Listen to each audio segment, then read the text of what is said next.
ቀጣዩን የእርገት በዓል በኢየሩሳሌም ለማክበር ካንጋፋው መታደል አስጎብኝና የጉዞ ወኪል ጋር ቀጠሮ ተይዟል። እርገትን ጌታ ኢየሱስ ክርስቶስ ካረገበት ተራራ ጀምረን ከቤተልሔም እስከ ጎልጎታ ከገዳመ ቆሮንጦስ እስከ ዮርዳኖስ ወንዝ ከቀራንዮ እስከ ጌትሴማኒና ሌሎችም መጽሐፍ ቅዱሳዊ ቅዱሳን ቦታዎችን እንጎበኛለን። ምዝገባው በመጠናቀቅ ላይ ስለሆነ ይፍጠኑ። የደርሶ መልስ የኢትዮጵያ አየር መንገድ የበረራ ትኬት ዋጋ 150 ሺህ ብር፣ የጉዞ ቀንን ጨምሮ 10 ቀናት የሆቴል የመጓጓዣ የጉብኝት ቦታዎች ክፍያን ጨምሮ 1600 የአሜሪካን ዶላር። የምንጎበኛቸው ቦታዎች ደህንነታቸው የተጠበቀ በመሆኑ በወቅታዊ ጉዳይ አይስጉ።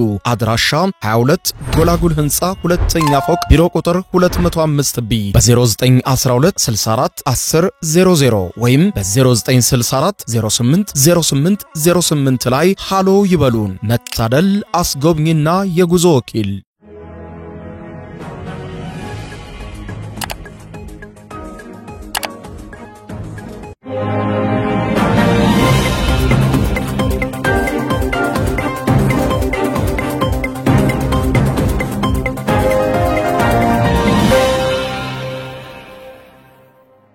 ተናስተልኝ ክብራትና ክብራን የዩቲዩብ ቻናል ቤተሰቦች የሰዓቱን ሁለት አጫጭር መረጃዎች ይዤ ቀርብ ያለው እስከ ፍጻሜው አብራችሁኝ ቆዩ።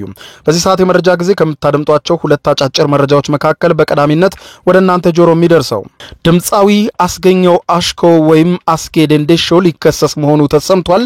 ለመሆኑ አስጌን የሚከሰው ማን ነው? በአስጌ ላይ በዛሬው ዕለት የወጣው መግለጫ ምን ይላል? በዝርዝር የምታደምጡት ይሆናል። በሌላ በኩል ቢቢሲ ኢትዮጵያውያን ስደተኞችን በተመለከተ ያወጣው ዜና በርካቶችን አሳዝኗል፣ በርካቶችን አስቆጭቷል። ኢትዮጵያውያንን ስደተኞች በተመለከተ ቢቢሲ ያወጣው ዘገባ ምን ይላል የሚለውን በዝርዝር የማስደምጣችሁ ጉዳይ ነው የሚሆነው። እስከ ፍጻሜው አብረን እንከታተለው። በቀድሚያም ቢቢሲ ኢትዮጵያውያን ህገወጥ ስደተኞችን አስመልክቶ ያወጣው ዘገባ የበርካቶችን ልብ ነክቷል።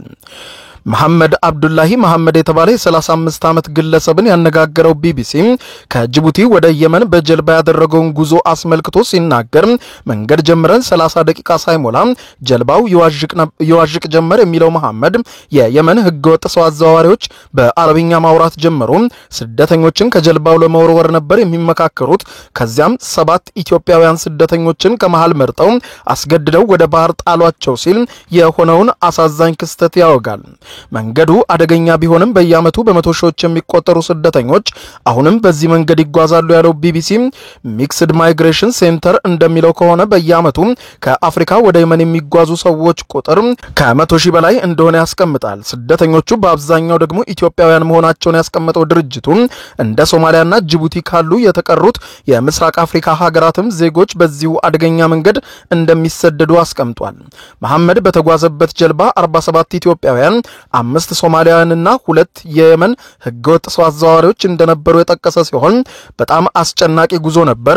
ውሃ ወደ ጀልባው ይገባል። ውሃውን ለማስወጣት ስንሞክር ነበር። በህይወት መትረፋችንም እርግጠኛ አልነበርንም በማለት ያስታውሳል። ከአውሮፓውያኑ 2014 ጀምሮ የመን በርስ በርስ ጦርነት እየተናጠች መሆኑን ያስታወሰው ቢቢሲ ስደተኞች ወደ ሳውዲ አረቢያ መግባት ነው የሚፈልጉት። በሳውዲ የሚፈለጉ ሰራተኞችም ቁጥር ከፍተኛ መሆኑን ይጠቅሳል።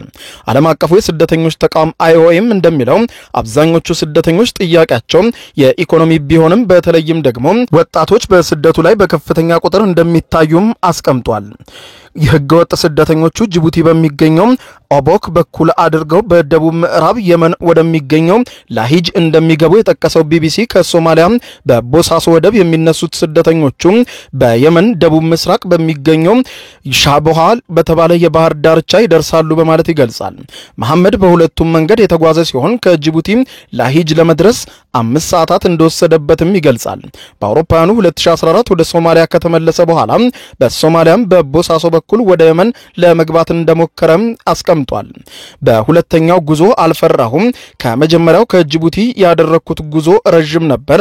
የመን ለመግባት 24 ሰዓት ወስዶብን ነበር በማለት አስቀምጧል። የተባበሩት መንግስታት ድርጅት የዓለም አቀፉ ስደተኞች ተቋም እንደሚለው ወደ የመን ለመሄድ ዋነኛው መንገድ ጅቡቲ እንደሆነች አስቀምጦ በአውሮፓውያኑ 2023 ብቻ 106,000 ኢትዮጵያውያን ጅቡቲ ገብተዋል። ከሀገራቸው ተነስተው የጅቡቲን ድንበር ለመድረስ ሳምንታትን ይጓዛሉ ሲል አስቀምጧል። በመኪና በአውቶቡስ ወይም በእግር ነው ጉዞ የሚደረገው። በበጋ ላይ ሙቀቱ እስከ 50 ዲግሪ ሴንቲግሬድ በአካባቢው እንደሚደርስም ዘግቧል። ባህር ዳርቻ ላይ ለህገወጥ ሰው አዘዋዋሪዎች $300 ከፍለው የኤደን ባህረ ሰላጤን ለመሻገር እንደሚሞክሩ የገለጸው ቢቢሲ የሚክስድ ማይግሬሽን ሴንተር ቀጠናዊ ዳይሬክተር የሆኑት አይላ ቦንፊንግሎ እንደሚሉት ከሆነ ህገወጥ የሰው ዝውውር ብዙዎችም የተሰማሩበት ንግድ ነው ብለዋል። 100,000 ሰዎች $300 ሲከፍሉ 30 ሚሊዮን የአሜሪካን ዶላር የሚገኝበት ስራ ነው በማለት ገልጸው ይህ ነው እንግዲህ ህገወጥ የሰዎች አዘዋዋሪዎች በከፍተኛ ቁጥር በቀጠናው ላይ እንዲጨምሩ ያደረጋቸው ብለዋል። በየመን የተዋቀረ መንግስት አለመኖሩ ለህገወጥ የሰው አዘዋዋሪዎች ምቹ ሁኔታ መፍጠሩንም ገልጠዋል። አይላ በየአመቱ በመቶ ሺዎች የሚቆጠሩ ሰዎች በሚዘዋወሩበት በዚህ መንገድ ምን ያክል ስደተኞች እንደሞቱ በትክክልም ቁጥሩን ለማወቅ አዳጋች እንደሆነ ያስረዳሉ። ስደተኞች መንገድ ላይ ከሚገጥማቸው ፈተና ባሻገር በህገወጥ ሰው አዘዋዋሪዎችም ብዝበዛ ይደረግባቸዋል። አምና 350 ስደተኞችን አነጋግረን ነበር። ህገወጥ ሰው አዘዋዋሪዎች ስለ ጉዞው የተዛባ መረጃ ሰጥተው እንዳሳሳቷቸውም ይናገራሉ በማለት አይላ ይገልጻሉ። ህገወጥ ሰው አዘዋዋሪዎቹ ናቸው ለብዝበዛ የሚያጋልጧቸው። አካላዊ ጥቃት፣ ዝርፊያና ስቃይና ደፈራም እንደሚደርስባቸው ዳይሬክተሩ አክለዋል። አፍሪካውያን ስደተኞቹ ባህሩን ከተሻገሩ በኋላም በሚደርሱባቸው ሁሉም ሀገራት ለብዝበዛ ይጋለጣሉ። በግጭት የምትናጠው የመንን ካለፉ በኋላ ሳውዲ አረቢያ ቢገቡም ብዝበዛው በዚያም ይቀጥላል በማለት ገልጸዋል። በየመን ያለው ጦርነት ጉዟቸውን የበለጠ ከባድ እንደሚያደርግባቸውም ገልጸዋል። ከየመን ሳውዲ አረቢያ ለ11 ቀናት በእግር መጓዛቸውን ያስታውሰው መሐመድ ደግሞ ያለ በቂ ምግብና ውሃ ነበር ድንበር የተሻገር ነው በማለት ያስረዳል። አንድ አብራን ትጓዝ የነበረች ሴት በረሃብና በውሃ ጥም መንገድ ላይ ሞታለች በማለት አስረድቶም ሳውዲም ስደተኞች ድንበሯን አቋርጠው እንዳይገቡ ትከላከላለች በማለት ገልጿል። በ2023 ሁማን ራይትስ ዎች ባወጣው ሪፖርት የድንበር ጠባቂዎች በመቶዎች የሚቆጠሩ ኢትዮጵያውያን ስደተኞችን መግደላቸውን የጠቆመ ሲሆን ስደተኞቹና ጥገኝነት ጠያቂዎቹ ከየመን ወደ ሳውዲ የተሻገሩ ነበር ብለዋል። በሳውዲ የቤት ሰራተኛ ሆነው የተቀጠሩና በግንባታ ስራ የተሰማሩ በርካታ ኢትዮጵያውያን ወደ 750,000 እንደሚጠጉ ይገመታል ያለው ቢቢሲ የሚክስድ ማይግሬሽን ሴንተር ቀጠናዊ ዳይሬክተር አይላ እንደሚሉት ስደተኛ ሰራተኞች መብታቸው ተገፏል ብለዋል።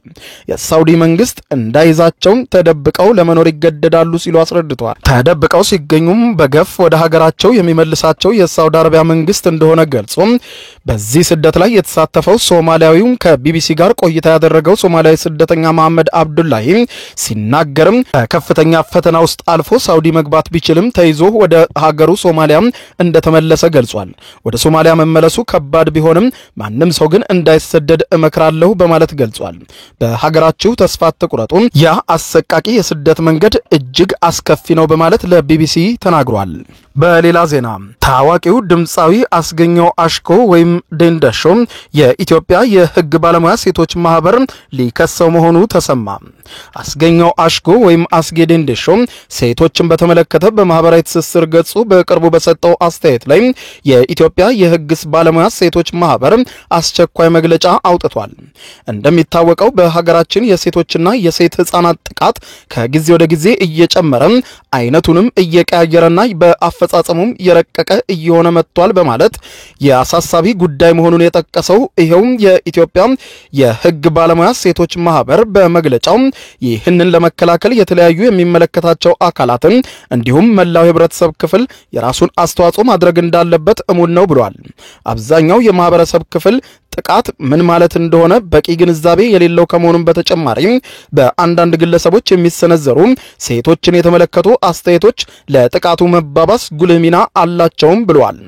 ተቋሙ ሲቀጥልም ከዚህ ጋር ተያይዞ ሰሞኑን በአንድ ታዋቂ ግለሰብ ማለትም በድምጻዊ አስገኘው አሽኮ ሴቶችን በተመለከተ በማህበራዊ ሚዲያ ላይ የተደረገው ንግግር ሴቶች በአካላዊ በኢኮኖሚያዊ እንዲሁም በጎጂ ልማዳዊ ድርጊት እየደረሰባቸው ካለው ጥቃት በተጨማሪ በጠቅላላ በመፈረጅ የስነ ልቦናዊ ጥቃት እንዲደርስባቸው ያደረገና ብዙ ሴቶችንም ያስቆጣ ተግባር ፈጽሟል ብለዋል። በሌላ በኩል ደግሞ ጉዳዩን ብዙ ሰዎች እንዲቀባበሉትና የበለጠ ሴቶች ላይ እንዲዘባበቱም ያነሳሳ ተግባር ነው ብሎታል።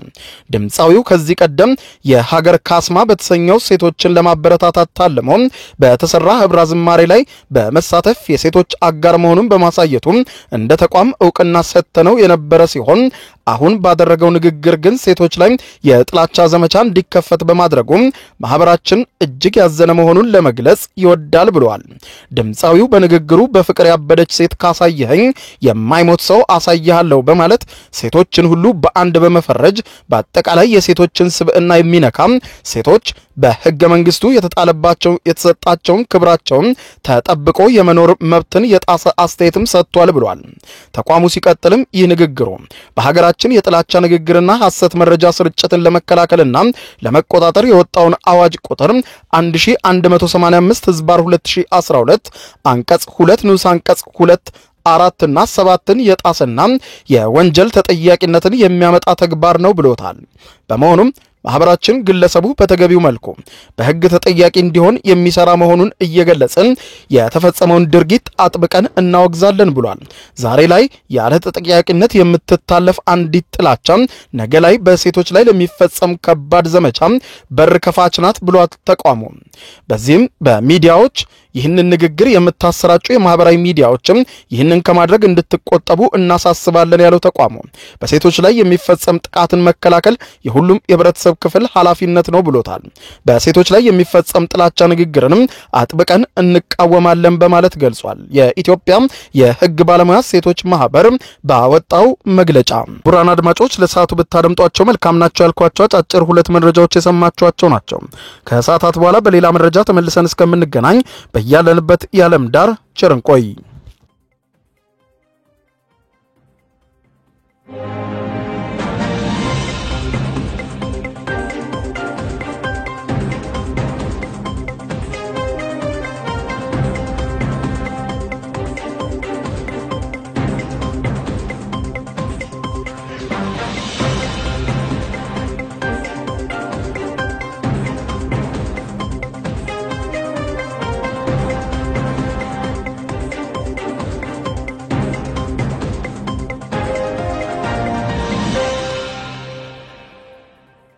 የዩቲዩብ የስኬት ሚስጥሮችን በዝርዝር የያዘው የአቤል ብርሃኑ የወይኗ ልጅ አዲስ መጽሐፍ በገበያ ላይ ዋለ። ዩቲዩብ ለመጀመር በአጭር ጊዜ ስኬትን ለመቀዳጀት አስበዋል? ዩቲዩብ ጀምረው ሚስጥሮቹ አልገባ ብለውታል? እንግዲያውስ አዲሱ በዩቲዩብ 2 የወርቅ 3 የብር ሽልማቶችን ያገኘው የአቤል ብርሃኑ የወይኗ ልጅ የዩቲዩብ ሚስጥሮች መጽሐፍ በዝርዝር ሁሉንም ያብራራሉታል። ዛሬውኑ ገዝተው ህልሞን እውን የሚያደርጉበትን የዩቲዩብ የስኬት መንገድ ይጀምሩ። በውጭ ሀገራት ለምትገኙ ከአማዞን ላይ ብታዙ በቀናት ውስጥ ደጁ ይደርሳል። የአማዞን ሊንኩን እዚህ ቪዲዮ ኮሜንት ላይ ያገኙታል። በሀገር ውስጥ ለምትገኙ በ0949 13 0000 ቴሌግራም ላይ ይዘዙ። ካሉበት ቦታ እናደርሳለን። የዩቲዩብ ሚስጥሮች ዘመኑ ጋር ተፈላጊ መጽሐፍ